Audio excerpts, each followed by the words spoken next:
Mobile जो मित्र किसानों की आय को वर्ष 2022 तक दोगुना करने के लक्ष्य को प्राप्त किए जाने हेतु किसानों को उन्नत तकनीक प्रशिक्षण एवं मुफ्त पानी उपलब्ध कराया जा रहा है तथा उन्हें सामाजिक सुरक्षा एवं कल्याण कार्यक्रमों से आच्छादित किया गया है। हमने ये सुनिश्चित कराया है कि किसानों को उनके उत्पादों का उचित मूल्य समय से एवं पूर्ण पारदर्शिता के साथ डीबीटी के माध्यम से प्राप्त हो। हमारी सरकार द्वारा गन्ना किसानों को लगभग 1,23,000 करोड़ रुपए से अधिक के रिकॉर्ड गन्ना मूल्य का भुगतान सुनिश्चित कराया गया है। यह धनराशि पिछली सरकारों के 3 वर्षों के सम्मिलित गन्ना मूल्य भुगतान 53,367 करोड़ रुपए से 69,633 करोड़ रुपए अधिक तथा 5 वर्षों के सम्मिलित गन्ना मूल्य भुगतान 95,215 करोड़ रुपए से 27,785 करोड़ रुपए अधिक है। रबी विपणन वर्ष 2020-21 की अवधि में कोविड-19 महामारी के अंतर्गत देशव्यापी लॉकडाउन से उपजी विषम परिस्थितियों के बाद भी प्रदेश में 5896 गेहूं क्रय केंद्र स्थापित कर 35,76,000 मीट्रिक टन गेहूं क्रय किया गया है, जिसके सापेक्ष किसानों के खातों में 6885 करोड़ रुपए का ऑनलाइन भुगतान किया गया है। खरीफ विपणन वर्ष 2020-21 में मूल्य समर्थन योजना के अंतर्गत स्थापित 4453 क्रय केंद्रों के माध्यम से 15 फरवरी 2021 तक 65,50,000 मीट्रिक टन से अधिक धान खरीद की गई, जिसके सापेक्ष किसानों के खातों में 11,145 करोड़ रुपए का ऑनलाइन भुगतान किया जा चुका है। प्रदेश में दिनांक 28 फरवरी 2021 तक धान खरीद होनी है। खरीद विपणन वर्ष 2020-21 के अंतर्गत दिनांक 15 फरवरी 2021 तक 108 मक्का क्रय केंद्रों के माध्यम से 1,06,000 मीट्रिक टन से अधिक मक्के की खरीद की जा चुकी है, जिसके सापेक्ष 197 करोड़ रुपए का भुगतान किया जा चुका है। प्रधानमंत्री किसान सम्मान निधि योजना के अंतर्गत प्रदेश 2 करोड़ 40 लाख किसानों को 27,123 करोड़ रुपए से अधिक धनराशि का भुगतान डीबीटी के माध्यम से किसानों के बैंक खातों में किया गया है। किसानों की आय को वर्ष 2022 तक दोगुना करने हेतु विभिन्न योजनाओं के बेहतर उपयोग के लिए स्थापना से संबंधित गैप्स को पूरा करने के लिए वित्तीय वर्ष 2021-22 से आत्मनिर्भर कृषक समन्वित विकास योजना क्रियान्वित की जाएगी।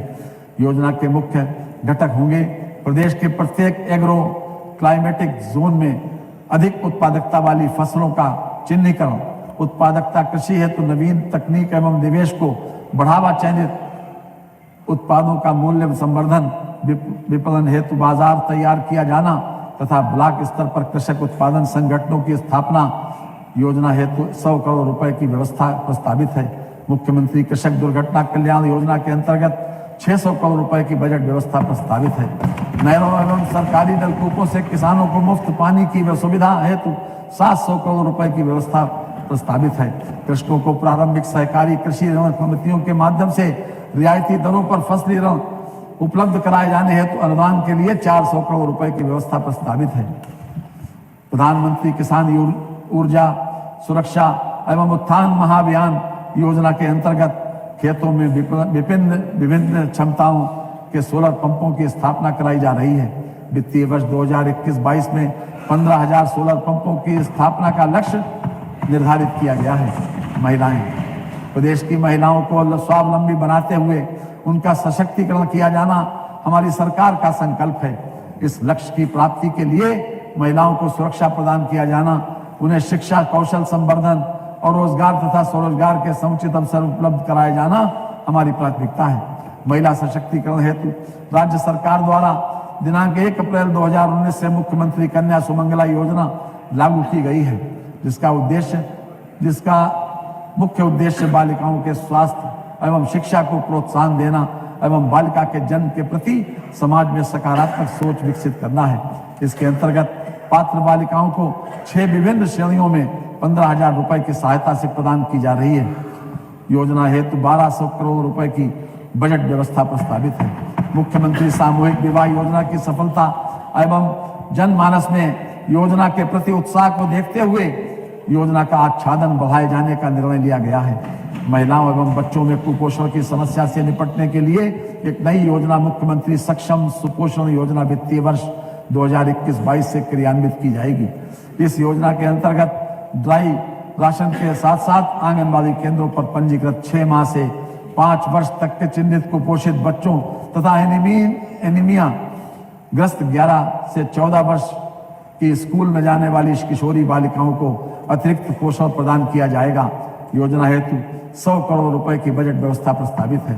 पुष्टाहार कार्यक्रम हेतु 4094 करोड़ रुपए तथा राष्ट्रीय पोषण अभियान हेतु 415 करोड़ रुपए की व्यवस्था प्रस्तावित है।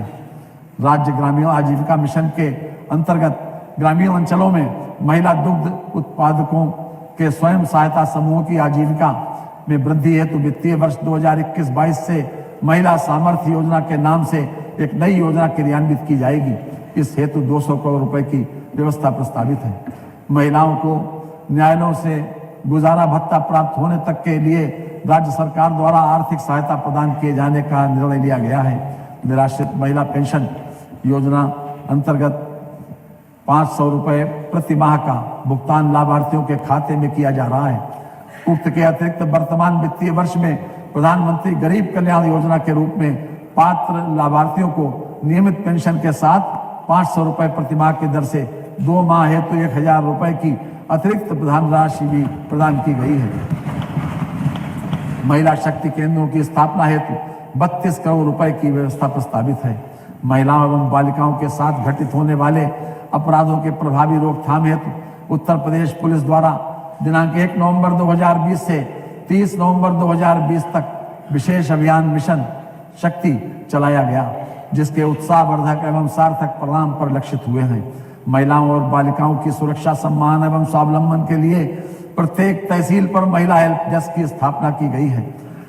इसके माध्यम से महिलाओं की शिकायतों का गुणवत्तापूर्वक निस्तारण किया जा रहा है, जिसकी नियमित समीक्षा तहसीलदार, उप जिलाधिकारी एवं जिलाधिकारी द्वारा की जा रही है। युवाओं के लिए हमारा ये मानना है कि युवा शक्ति एवं ऊर्जा समाज के विकास का सशक्त वाहक है। हमने समाज के युवा वर्ग के सर्वांगीण विकास पर विशेष ध्यान दिया है। प्रदेश के युवाओं के कौशल का संवर्धन हमारी प्राथमिकता है, ताकि वे रोजगार के अवसरों का भरपूर उपयोग कर सकें। इस हेतु विद्यालयों में कनेक्टिविटी की उपलब्धता बढ़ाने पर ध्यान दिया गया है। डिजिटल विलेज के विकास से ग्रामीण क्षेत्रों के युवाओं को बेहतर कनेक्टिविटी उपलब्ध होगी, जिससे वे शिक्षा एवं रोजगार के वैश्विक परिदृश्य से परिचित हो सकेंगे। मैं प्रदेश के युवाओं का आह्वान करते हुए कहना चाहूंगा, जो होता है वो होने दो, ये पौरुषहीन कथन है। जो हम जो चाहेंगे वो होगा, इन शब्दों में ही जी।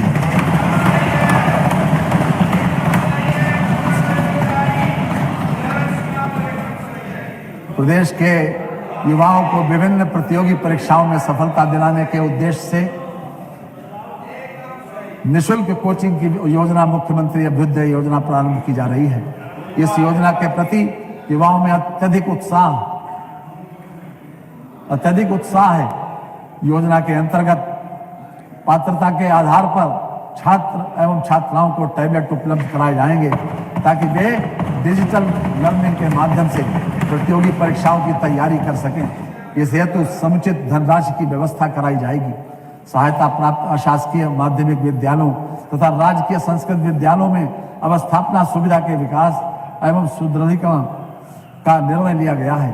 संस्कृत विद्यालयों में अध्ययनरत निर्धन छात्रों को गुरुकुल पद्धति के अनुरूप निःशुल्क छात्रावास एवं भोजन की सुविधा उपलब्ध कराई जाएगी। प्रदेश में कैरियर काउंसलिंग कार्यक्रमों का आयोजन कर बेरोजगार युवाओं को रोजगार के उपलब्ध अवसरों तथा रोजगार परक प्रशिक्षण आदि की जानकारी प्रदान की जाती है, ताकि उन्हें अपने कौशल एवं योग्यता के अनुसार रोजगार प्राप्त करने में सहूलियत हो।